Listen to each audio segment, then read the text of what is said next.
Hello. अस्सलाम वालेकुम। जी वालेकुम अस्सलाम मोहतरम।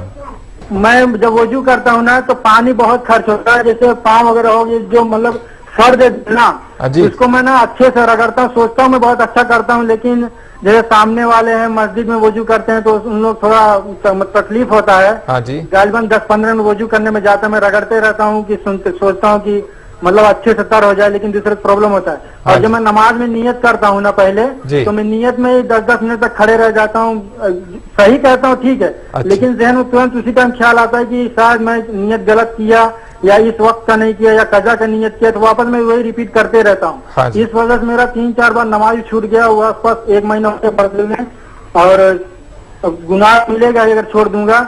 आप तो वैसा कुछ मुझे तरीका बताएं, पानी कम खर्च हो, बेहतर कैसे किया जाता है, शरीयत क्या कहती है, अगर बराह रास्त करेंगे तो बहुत बहुत शुक्रिया। जी जी बताएंगे, अपना नाम और मकाम बता दीजिए। अब्दुल रहमान जरीमेरी से, मुंबई। अब्दुल रहमान साहब बेहद शुक्रिया, आपने कॉल किया, आपके सवाल का जवाब जानते हैं।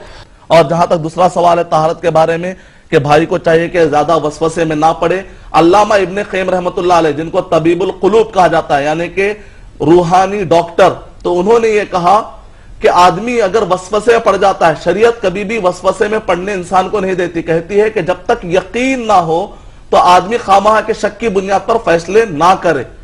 इसी तरह कहा गया कि अगर किसी को शक हो कि हवा खारिज हुई या नहीं हुई तो खामखा की शक की बुनियाद पर परेशान नहीं होना चाहिए। उसके पीछे हिकमत यह है कि आदमी वसवसे में पढ़ते पढ़ते यहां तक चला जाता है कि शैतान उसके साथ कंकर की तरह खेलना शुरू कर देता है। यहां तक कि कहा कि मैं जानता हूं शख्स को कि वसवसे में आकर वो इतना पागल हो गया, इतना मजनून हो गया, और कई मजनून हुए, इसकी बुनियाद ये थी कि वो वसवसे में पड़े कि वो समंदर में गया, भीग कर आया, फिर उसके बाद उसने कहा क्या मैंने पानी नहा लिया या नहीं नहा लिया। तो इस तरह शक में नहीं पड़ना चाहिए।